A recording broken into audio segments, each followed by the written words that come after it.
Mahkamah Konstitusi itu berfungsi sebagai mahkamah kalkulator, tentu akan Prabowo dilantik. Prabowo akan tetap dilantik gitu. Kalau kabinet Prabowo nanti memelihara orang-orang yang bermasalah. Ya. Dalam konteks ini sebenarnya menyandra ya.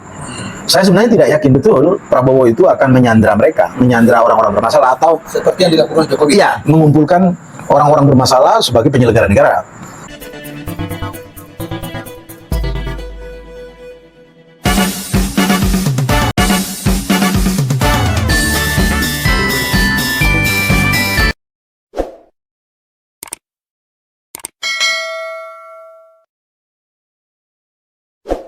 Assalamualaikum warahmatullahi wabarakatuh. Waalaikumsalam warahmatullahi wabarakatuh. Ya, teman-teman sekalian, kembali kita berjumpa di Jejak Semesta 65. Di tengah kami bertiga ini ada sebelah kanan saya ada biasa Bang siapa? Mas Ong, Caong. Direktur Eksekutif IDR, Indonesian Development Research. Bang siapa? Nirwanto. Fadli. Fatur Rahman Fadli. Beliau kan seorang akademisi, seorang ini setiap hari sama-sama terkadang-kadang lupa karena terbiasa dengan Caong yang di kafe beliau yang tadi di pra ini di awal kita sudah kenalkan suasana kami beliau. Enak malam-malam kita kadang-kadang sampai tengah malam baru lepas karena kita ngobrol apa ini.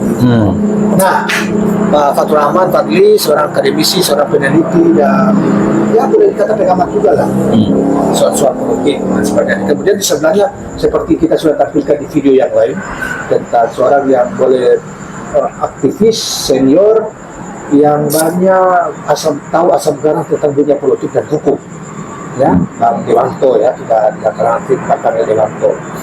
Nah, kita mau ngobrolin secara ringan bertiga ini, saya mau tanya-tanya tentang andaikan Prabowo Subianto nih, ini kan sekarang ini menang nih oleh KPU kan, menang Pilpres.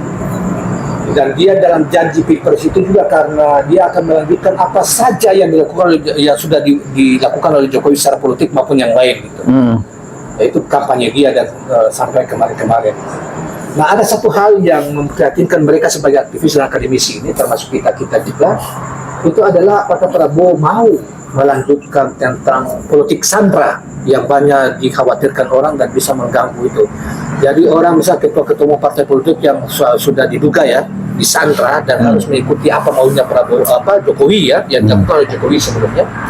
Misalnya Erlangga Hartarto ketua Golkar yang diduga dia bermasalah hukum dan kemudian ikut ke Jokowi supaya aman, dan masuk juga Zulhas ketua umum PAN dan masih banyak lagi mereka yang berkepentingan politik dan lain sebagainya, termasuk juga yang terutama pengusaha oligarki.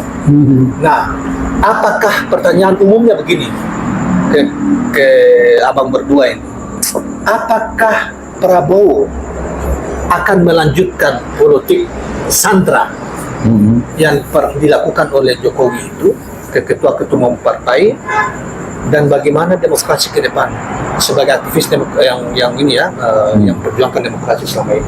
Mungkin pertama kita dengarkan dulu ini ya, Caong, Direktur IDR ya, punya komentar terkait dengan soal ini.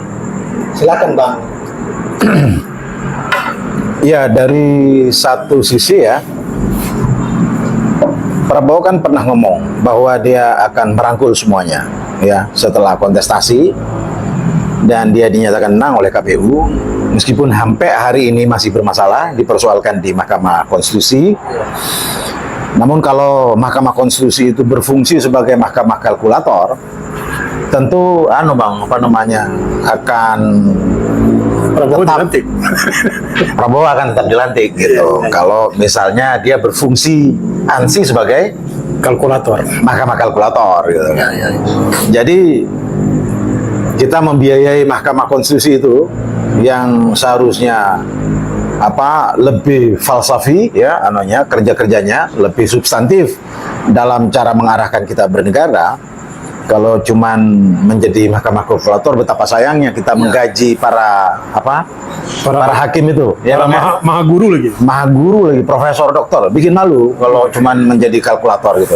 Anak SD kan bisa menghitung-hitung kalau cuma kalkulator itu. Jadi betapa mubadirnya Mahkamah Konstitusi itu kalau kemudian kita persepsi sebagai lembaga mahkamah kalkulator, ya kan? Jadi untuk apa kita punya Mahkamah Konstitusi kalau cuma begitu, ya kan? Tidak berusaha untuk mengarahkan dan memberikan keputusan-keputusan yang strategik untuk kepentingan bangsa ke depan, gitu. Itu pertama ya. Terkait dengan keinginan Prabowo yang ingin merangkul semuanya, itu secara politik akan sangat berbahaya sekali. Yang Sandra tadi itu yang kayak juga mereka Ya bisa. masalah hukum. Ya, Si kalau semua orang yang terlibat dan memenangkan dia itu, bahkan yang katanya kalah mau dirangkul, itu berbahaya sekali bagi demokrasi. Sama dengan Jokowi kemarin. Iya, nanti kualitas kebijakan politik kita dalam berbangsa dan bernegara itu akan lumpuh karena tidak ada kritisisme di parlemen. Itu berbahaya sekali karena check and balance di dalam pengambilan keputusan nanti akan seenak perutnya aja sebagaimana yang dilakukan oleh Jokowi kemarin gitu. Dan sampai sekarang masih. Ya, bagi kita sebagai bangsa, kaum yang berpikir itu ya, itu tidak boleh membiarkan hal itu terjadi. Apalagi kabinet Prabowo nanti memelihara orang-orang yang bermasalah. Ya. Dalam konteks ini sebenarnya menyandra ya. Saya sebenarnya tidak yakin betul Prabowo itu akan menyandra mereka, menyandra orang-orang bermasalah atau Seperti yang dilakukan Jokowi. iya, mengumpulkan orang-orang bermasalah sebagai penyelenggara negara. Menurut saya itu harus dibersihkan orang-orang itu. Iya. Yang pentingnya adalah Prabowo sudah mendapatkan kekuasaan sebagaimana yang dia impikan berpuluh-puluh tahun ya dengan melalui proses demokrasi. Dan berulang-ulang. Ya, dan hari ini dia menang karena memanfaatkan kekuasaan dalam hal ini Jokowi. Ya. Sebenarnya kalau kita mau jujur, Jokowi itu dimanfaatkan oleh Prabowo. Kalau Sebaliknya juga saling memanfaatkan. ya saling bermanfaatkan. Kalau Bung Rocky itu bilang ya bahwa sebenarnya Rocky siapa nih? Rocky Gerung Oh, ya. ya. Rocky Gerung itu bilang bahwa sesungguhnya Prabowo itu sangat berkepentingan untuk membusukkan suasana ya untuk agar Jokowi itu tidak banyak menjadi beban bagi pemerintahan dia ke depan. Saya kira itu positif belaka kalau itu dilakukan. Kan ini kan politik ya kan. Nah, menurut saya visi Prabowo dengan visi Jokowi itu bertolak belakang sebenarnya. Kalau kita kritisi ya. Cuman dalam konteks 2004 ya. 2024 ini menurut saya Prabowo betul-betul menggunakan kekuasaan Jokowi. Jadi ada untuk cerdik gitu ya. Iya, saya kira iya.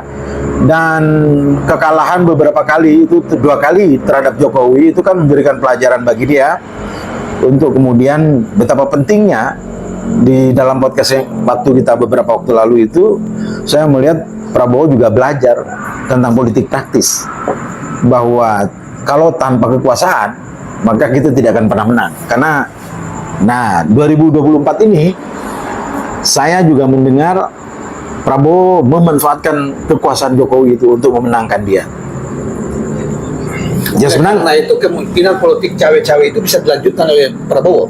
Ke politik Sandra yang seperti yang dilakukan oleh. kalau menurut saya enggak, saya mendengar enggak. Prabowo Saya tidak mendengar melanjutkan. dari informasi yang yang orang dekat Jokowi ya. Prabowo atau Jokowi?